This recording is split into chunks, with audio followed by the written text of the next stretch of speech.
কাঁথির পর রানাঘাট সব ঠিকঠাক চললে তৃণমূলের সর্বভারতীয় সাধারণ সম্পাদকের পরবর্তী গন্তব্য হতে চলেছে নদিয়া জেলার রানাঘাট। সেখানেই আগামী 17 ডিসেম্বর জনসভা করতে পারেন তিনি।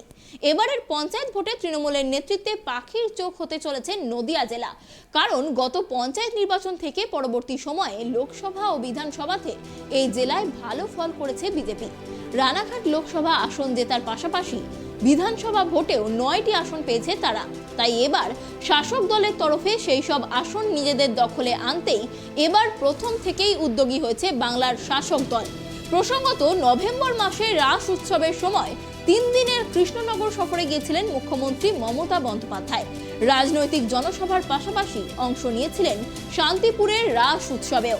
এবার নদিয়া জেলার রানাঘাটে ঝটিকা সফরে যাবেন অভিষেক। 3রা ডিসেম্বর কাঁথি থেকে পঞ্চায়েত নির্বাচনে নিজের কর্মসূচি শুরু করে দিয়েছেন তিনি। বর্তমানে তিনি দিল্লিতে রয়েছেন মুখ্যমন্ত্রীর সঙ্গে। আগামী 7 ডিসেম্বর থেকে সাংসদের শীতকালীন অধিবেশন শুরু হচ্ছে। অধিবেশনের প্রথম দিন থেকেই সাংসদে যোগ দেবেন ডায়মন্ড হারবারের সাংসদ অভিষেক বন্দ্যোপাধ্যায়। তার মাঝে রানাঘাটে সভার জন্য কলকাতায় ফিরে আসবেন তিনি।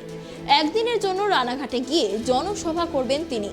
নদিয়া জেলার রানাঘাট লোকসভা এলাকায় মতুয়া সম্প্রদায়ের আধিক্য রয়েছে, তাই মনে করা হচ্ছে মতুয়া সম্প্রদায়ের মন পেতেই বেশ কিছু ঘোষণা করতে পারেন তৃণমূলের সর্বভারতীয় সাধারণ সম্পাদক অভিষেক বন্দ্যোপাধ্যায়।